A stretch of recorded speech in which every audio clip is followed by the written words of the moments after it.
So I have quite a few more things in here. One of them is this game that is apparently pulling serious Mass Effect vibes. And I'm curious about it, and I haven't watched this trailer yet, so let's have a look at it. The Maruyama reveal trailer.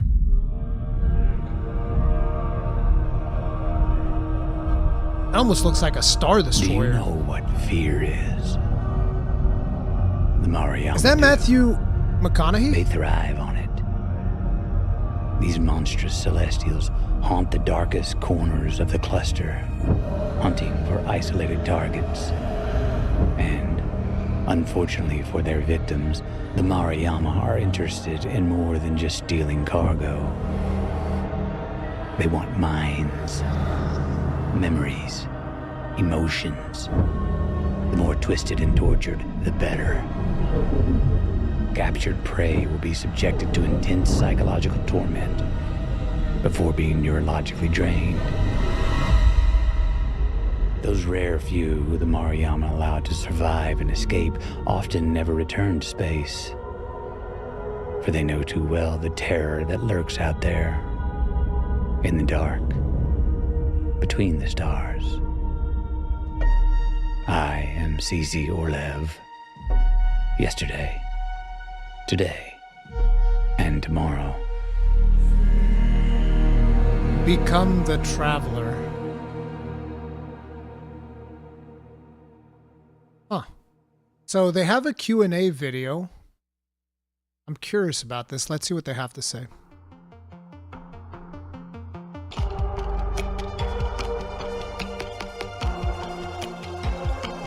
So I'm a huge science fiction fan, and I really felt that I had, one more story to tell.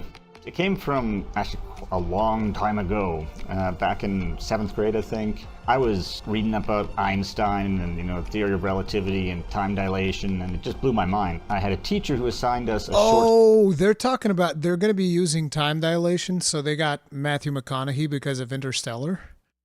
Is that the reason? Story. We had to write a short story. Before he assigned it, he said that he'd never given out a 100% mark. And of course, I'm very competitive, so I was like, I'm going to get the first 100%. But I spent the entire month, because we had a month, writing and rewriting and writing and rewriting. And I wrote a story about time dilation. Fast forward today, and that's the kind of story I want to tell. Oh, also, I did indeed get that 100%. So I can attest to the reality of all of that. Like, the fact that James has been that big a nerd for this entire time is amazing, and why we're doing this amazing game together, but also the competitive element of it too. So yeah, totally true story. Totally true story. Will there be a correlation between choices and progression? This is one of the exciting parts of what we're building in Exodus. The choices you make are going to impact story progression in a bunch of different ways. Your choices are going to have consequences for your loved ones back home. You're going to see that impact on those choices in cool ways we unfortunately can't reveal quite yet, but they're also going to affect a bunch of other things. Progression options for your character as you advance in the game. Your homeworld and your civilization overall, and that's going to be pretty enormous. We're super excited about that. There's a really cool element that I think we really internally are most excited about, which involves some crazy outcomes with your companions. I wish we could share more today, but we've got to save the details for later. Any games take place in space if not included. Jesus, these are going so fast. Later. Many games that take place in space have not included the ability to explore open space. Will this game give us the ability to explore open space? Our vision for Exodus is to create a deep story-driven adventure that takes place across the entire So the beginning of this answer is basically no. galaxy. Exploration and discovery is a big part of that journey. At the end of the day, you're trying to save everything you love. That's your real mission here. To do this, you realize you've got to go out on these missions and uncover exotic celestial remnants. How you use them when you get back home is where it gets really interesting. You're back on your home world after finding a remnant, and now you've got a choice of how you're going to harvest it. Do you want to use it to make weapons against the celestials themselves, or expand scientific discovery for humanity? That's just one example, but that's what this is about. Exodus isn't about broad open space exploration. You're on specific missions to recover these remnants. You're driven by time. It's your enemy you can't see, but you also can't ignore it. And that urgency is to get home, figure out how to leverage these things to save your planet, not miss out on what's happened with your loved ones while you've been gone due to time dilation. That's really what it's all about. And we're really excited to unveil that to players. Literally no one wants to explore open space. You want to fly through black nothingness for hours. I think you shouldn't say literally no one, because I can promise you there are people that absolutely love flying aimlessly through space.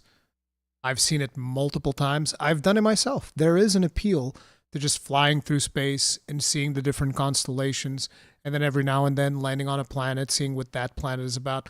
That was a big part of my experience in Elite Dangerous. So, yeah. How does traveling affect gameplay? Are the time jumps crafted as story leaps, and you are entering a different chapter of the game's story when you return? The time jumps are indeed story leaps, but there's so much more than that. Before you go on an exodus, you're going to need to make some really important decisions about your friends, your family, and your entire world. You're going to make these choices knowing that you won't even see the consequences for years or even decades. This gives extra weight to every choice that you make. Your choices are going to continue to have an impact throughout the entire game. A choice that you make before your first exodus might have big consequences upon your return. But there might be even bigger unforeseen consequences from that same choice after your next exodus. During the game, will we ever meet a sentient alien? Yes, you will. In fact, you will meet several sentient aliens. You'll even adventure with sentient aliens. But the definition of alien in Exodus is a little different because they aren't extraterrestrial. Everything has a terrestrial origin. Everything has come from Earth and has evolved over 40,000 years. And that can lead to some really weird civilizations. See, that's not as interesting to me. Because, I like the concept of aliens. I don't like the idea that because I think I talked about this with Akalon, where he was telling me that, every other race comes from Earth. They've just evolved in different paths depending on which planet they evolved in or whatever were the circumstances and blah, blah, blah, blah. And to me, it's like, that is a very limited interpretation of sci-fi concepts. It's like, everything comes from Earth. It's kind of like, I like it when you have other species that came from other planets, It could be interesting. I'm not saying it's not interesting, but I would prefer to have aliens that actually come from other planets. And versions of humanity or other animals from Earth. Just think of how we humans turned wolves into chihuahuas just through breeding them. Crossbreeding. And now take that, multiply it by 40,000 years, and using all sorts of genetic technologies, and we have So furries. Space furries. That's what we're getting.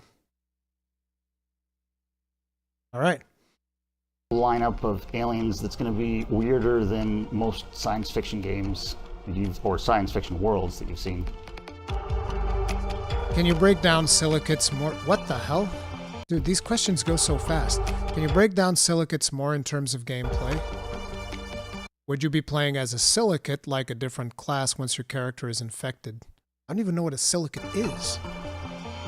Silicates are they're really cool, and they're going to be one of those things that I think people will remember about the game. However, I can't really talk too much about them because I don't want to spoil anything, but I can say that the choices you make in the game will have a huge impact on how silicates appear in the game. So you might be talking to your buddy who's also playing Exodus, and you'll describe your experience with silicates, and he'll be like, "What? That's nothing like what's happening, in his version of the game." It's actually pretty cool. There's one choice in particular. I like when that happens in games. Has massive consequences that span centuries. Will the game support a variety of different gameplay styles? For example, can we customize our weapons and abilities? Oh, definitely. The game supports many different play styles. This is something that's really near and dear to us in terms of the minute-to-minute experience that we want to deliver to players. You're going to be able to build up your character that suits you and your play style and supports the choices you want to make as you play along in the journey that you go through on Exodus. Will we have gameplay to see before the game launches? So we've been fortunate to be able to have shared some pre-alpha gameplay back at our official announcement at the Game Awards last December. That's really the beginning for us. There's a bunch more gameplay we wish we could share. Today, I have to be very careful because my marketing director's staring at me with steely eyes from behind the camera that you all can't see. So I've got to be very careful with this answer. But all I can tell you is stay tuned because there's amazing stuff going on here at Archetype. The game's looking awesome and we're super excited to share with everybody. And I say super excited a lot. I'm sorry, but I am super excited. So yeah, the game looks awesome. Can't wait to share more. And just so you know, Drew Karpyshyn actually has fun playing Exodus now, and he hates everything. That's so true. We had a gameplay review the other week, and Drew actually said, "This game's actually fun." And we're looking at him like, "What? Is that an insult and a compliment from Drew simultaneously?" And it was. I don't know who this Drew person is.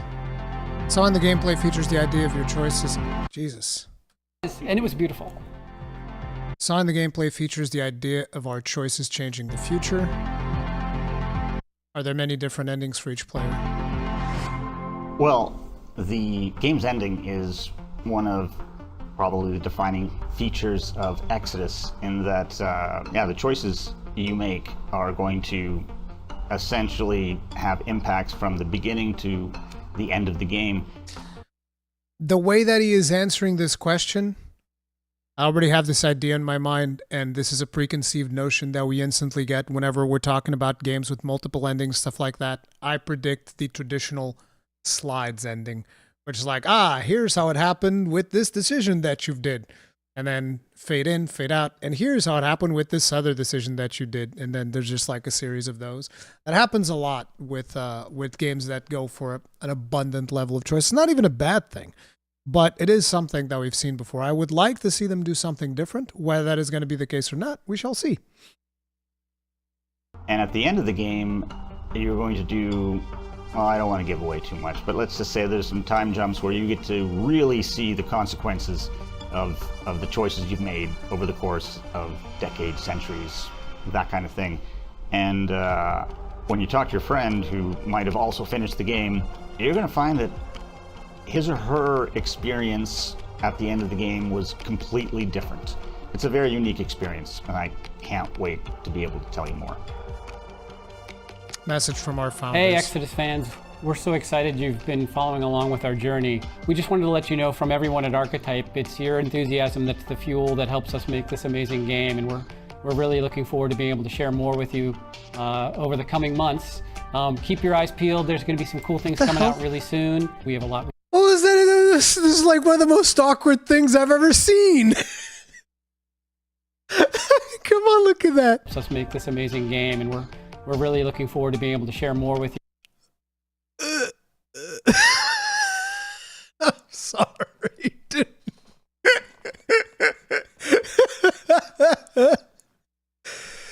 Oh, this is funny. Over the coming months, keep your eyes peeled. Come closer, buddy. Come close. It's all good. There's going to be some cool. He's like, don't touch me. Stop touching me. Cool things coming out really soon. We have a lot we can share. Look forward to it. We're excited to talk to you more about what we're doing. I mean, look, there's nothing wrong with that. I just think it's funny as hell. This amazing game. Thanks very much. Like, I'm interested in this. We'll see how this pans out, but I'm definitely interested in checking it out. I think it's an interesting concept. I think it's going to be an interesting game. I get a lot of Mass Effect vibes from this. I like the concepts of games having all these choices and stuff like that. And what I'm hearing here seems like they're super excited about it, so we'll see how it pans out. But yeah.